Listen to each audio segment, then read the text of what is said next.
Hai, kembali lagi dengan Horror Story Time. Kali ini aku akan menceritakan tentang kejadian kecelakaan pesawat di Gunung Salak.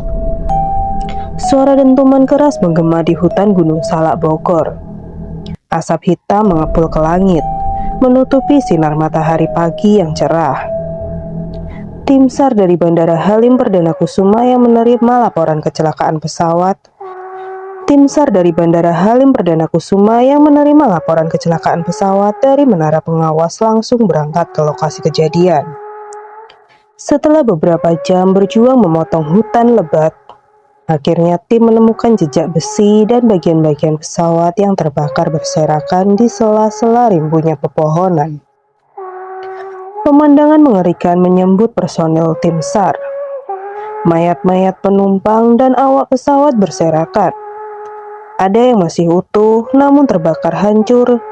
Ada pula yang hanya tinggal potongan-potongan daging dan tulang belulang yang berhamburan. Beberapa mayat bahkan menancap dan tergantung di ranting-ranting pohon yang tinggi. Bau daging hangus menguap memuakkan. Tanah berubah menjadi lumpur merah akibat darah korban yang tercampur dengan air hujan. Salah seorang personil tim SAR hampir muntah memandangi pemandangan menyayat hati itu. Ia berusaha menenangkan diri sambil menghitung jumlah mayat. Namun tiba-tiba matanya terpaku pada satu mayat yang tergantung paling tinggi di salah satu pohon besar. Mayat itu berbeda dari yang lain. Wajahnya tidak hancur sama sekali, meskipun seluruh tubuhnya terbakar. Mata mayat itu terbuka lebar, menatap tajam ke arahnya.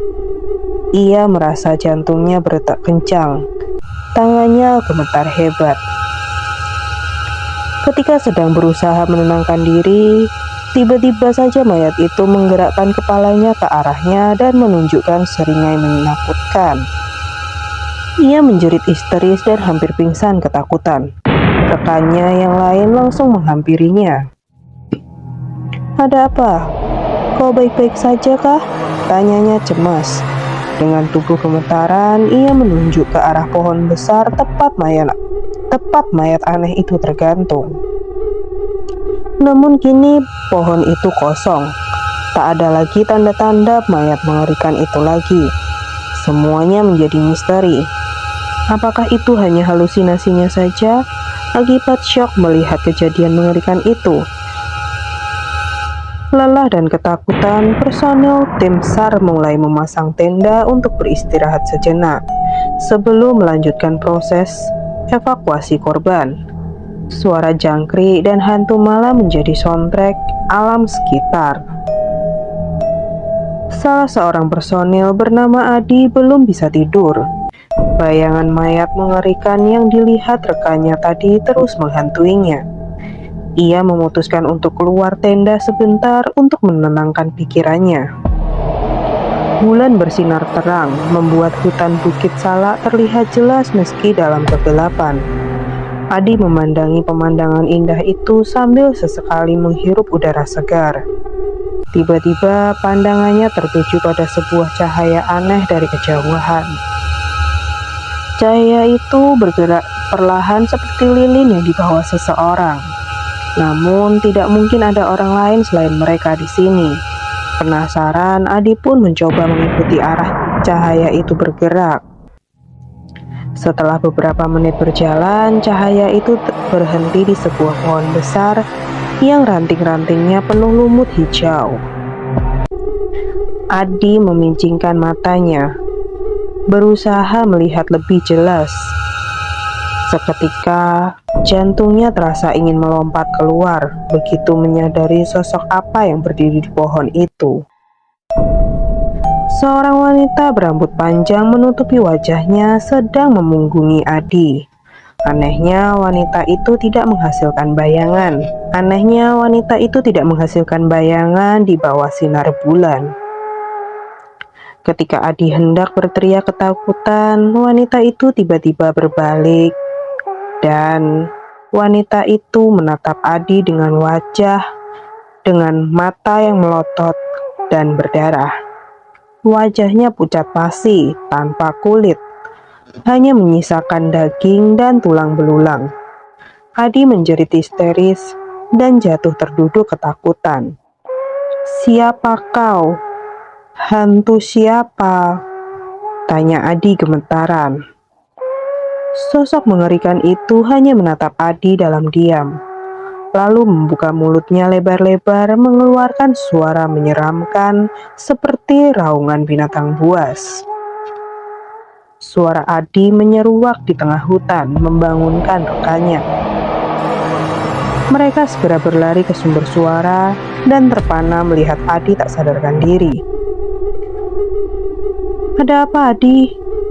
Katakan, apa yang terjadi?" tanya mereka panik. Adi yang baru saja siuman pun menceritakan apa yang dilihatnya. Rekannya saling bertatapan, seolah mengerti sesuatu. "Kurasa arwah korban kecelakaan itu kini menghuni hutan ini. Mereka marah dan ingin pembalasan," ujar salah satu rekan Adi. Mereka pun semakin waspada dan bergegas menyelesaikan evakuasi.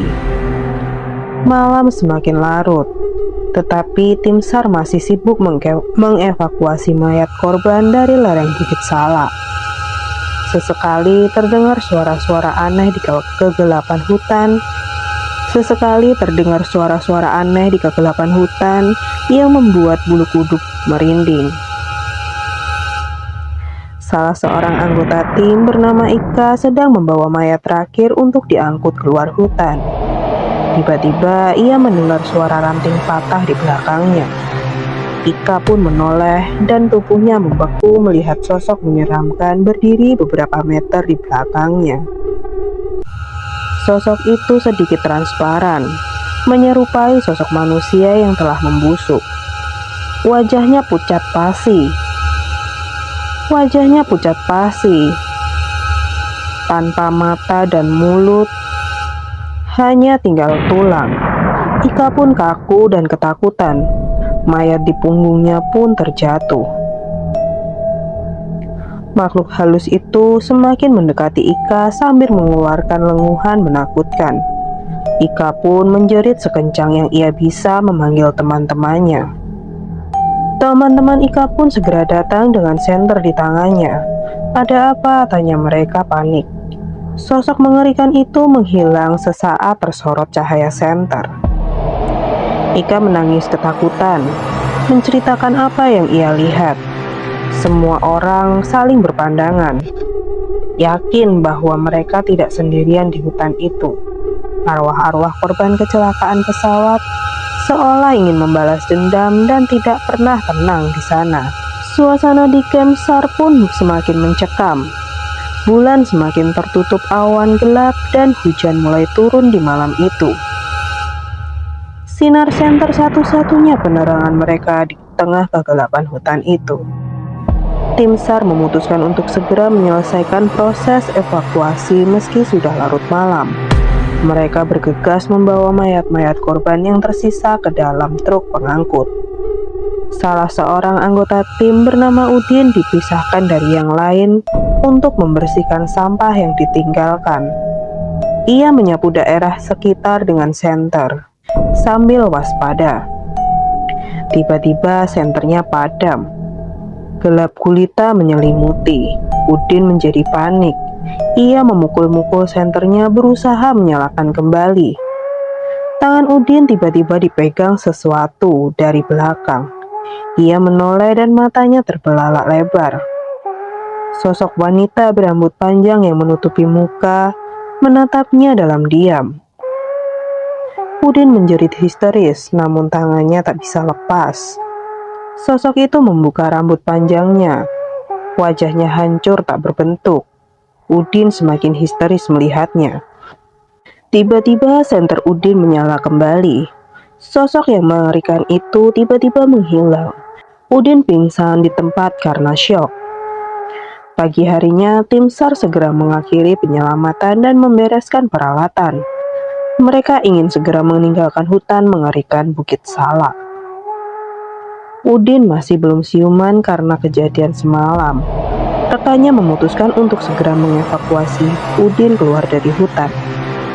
Mereka semua bergerak menuruni lereng bukit sambil membawa Udin ditandu. Hujan sudah reda, namun udara masih dingin dan suram. Saat melewati semak belukar, tiba-tiba sebuah sosok muncul dari balik semak. Sosok pucat yang menyeramkan menatap tajam mereka. "Jangan tinggalkan kami di sini," desis suara serak dari mulut hancur makhluk itu. Tim SAR mulai panik dan berlari tancap gas menuruni bukit. Mereka takut makhluk halus itu mengejar. Tiba di pinggir hutan, seekor burung hantu berteriak memecah keheningan. Tiba-tiba Udin terbangun dan berteriak histeris, "Mereka mengejar kita!" Semua bergidik ketakutan. Ketegangan semakin memuncak. Tim SAR berusaha keluar dari hutan secepat mungkin sambil terus memantau keadaan di sekeliling mereka. Udin masih syok dan gemetaran ketakutan. Ia terus mengigau tentang sosok-sosok mengerikan yang dilihatnya. Tiba-tiba hujan turun lagi dengan lebatnya. Pandangan menjadi buram. Mereka terpaksa berhenti sejenak untuk menunggu hujan reda. Jam menunjukkan pukul 3 dini hari. Kegelapan hutan semakin mencekam. Salah satu personil tim bernama Bagus memutuskan untuk berjaga sambil memantau keadaan di luar mobil. Bagus mulai merasakan hawa yang tidak enak. Ia menajamkan pendengaran, namun hanya ada suara hujan. Tiba-tiba sebuah tangan menepuk pundaknya dari belakang. Bagus membeku ketakutan. Dengan gemetar ia menoleh perlahan. Sosok wanita berambut panjang menutupi wajahnya berdiri di belakangnya. "Maaf, kami hanya ingin pulang," bisik suara serak itu dari mulut hancur makhluk itu. Bagus menjerit histeris dan pingsan. Hujan semakin lebat malam itu. Bagus dilarikan ke mobil untuk segera diobati. Semua menjadi panik dan bingung. Tiba-tiba Bagus terjaga dan berteriak histeris, "Mereka datang! Cepat jalankan mobilnya!" Karena ketakutan, sopir langsung menginjak gas mobil dan melaju kencang menembus hutan. Dari spion tampak sosok-sosok mengerikan berlari mengejar mereka di belakang. "Awas pohon!" teriak seseorang. Karena jalannya licin, mobil pun oleng dan menabrak pohon besar. Semua menjadi ricuh. Tiba-tiba sosok itu mendekat dan mengetuk kaca mobil mereka sambil mendesis, "Kami hanya ingin pulang." Semua menjerit histeris. Tiba-tiba terdengar suara, "Ayo kita bantu mereka pulang dengan layak." Ternyata rombongan pendeta datang membawakan alat upacara. Mereka melakukan ritual pemulihan arwah. Setelah selesai, sosok-sosok itu menghilang dengan tenang. Tim SAR selamat. Ternyata satu-satunya cara adalah membantu arwah korban tragedi itu pulang dengan tenang. Tim SAR heran, bagaimana rombongan pendeta itu bisa tahu kejadian yang mereka hadapi. Ketua rombongan pendeta pun menjelaskan, "Kami mendapat pesan dari kepala desa kalau ada kecelakaan pesawat di Bukit Salak. Lalu kami merasakan adanya kehadiran arwah yang gelisah di hutan ini. Karena itu kami datang membawa alat upacara untuk membantu mereka pulang dengan tenang." "Tapi bagaimana cara membantu arwahnya pulang?" tanya Bagus penasaran.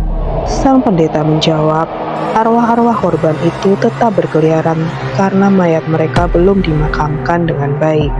Dengan ritual pemulihan arwah, kami membantu mereka melepaskan ikatan dengan tubuh fisik dan mengarahkan jiwa mereka menuju alam baka." Untung saja rombongan pendeta ini datang tepat waktu. Jika tidak, kalian mungkin akan terus dikejar-kejar arwah itu seumur hidup, imbuh sang ketua. Tim SAR hanya bisa bersyukur. Berkat pertolongan para pendeta, Hutan Bukit Salak kini kembali damai tanpa gangguan makhluk halus. Setelah kejadian menegangkan di hutan Bukit Salak, tim SAR beserta rombongan pendeta memutuskan untuk beristirahat sejenak di desa terdekat. Mereka masih syok atas apa yang mereka alami. Malam mulai larut. Udin yang masih trauma memutuskan untuk jalan-jalan di tepi hutan, berharap udara segar dapat menenangkan pikirannya. Tiba-tiba ia mendengar suara isakan dari arah semak belukar. "Siapa itu?" tanya Udin gemetar. Tak ada jawaban. Penasaran, Udin mendekat semak itu. Matanya terbelalak kaget melihat sosok anak kecil berambut panjang duduk meringkuk di balik semak sambil menangis. "Kakak siapa? Kenapa menangis sendirian di sini?" tanya Udin khawatir. Anak itu mengangkat wajahnya pucat pasi, membuat Udin sesak nafas. Ia mulai melangkah mundur ketakutan. Tiba-tiba anak itu menjerit kencang, "Tolong aku tidak bisa pulang." Udin menjerit histeris, suara jeritan itu membangunkan yang lain. Mereka berlari ke asal suara. Ketika sampai, hanya Udin yang ditemukan kacau balau. "Ada hantu anak kecil di situ," kacau si Udin syok. Tim SAR beserta rombongan pendeta segera menghampiri Udin yang syok di tepi hutan.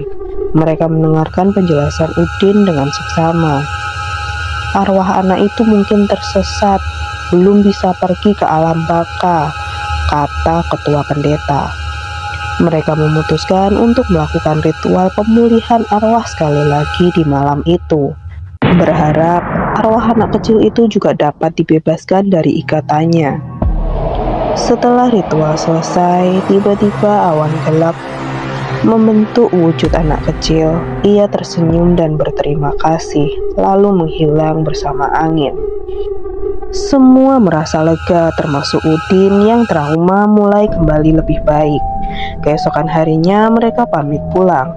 Di perjalanan, sopir mobil tiba-tiba berteriak, "Ada apa dengan jalan ini?" Semua kaget melihat jalan berubah menjadi lereng curam menuju jurang. Mobil oleng dan terjatuh terguling. Semua menjerit ketakutan, dan akhirnya mereka semua pun meninggal.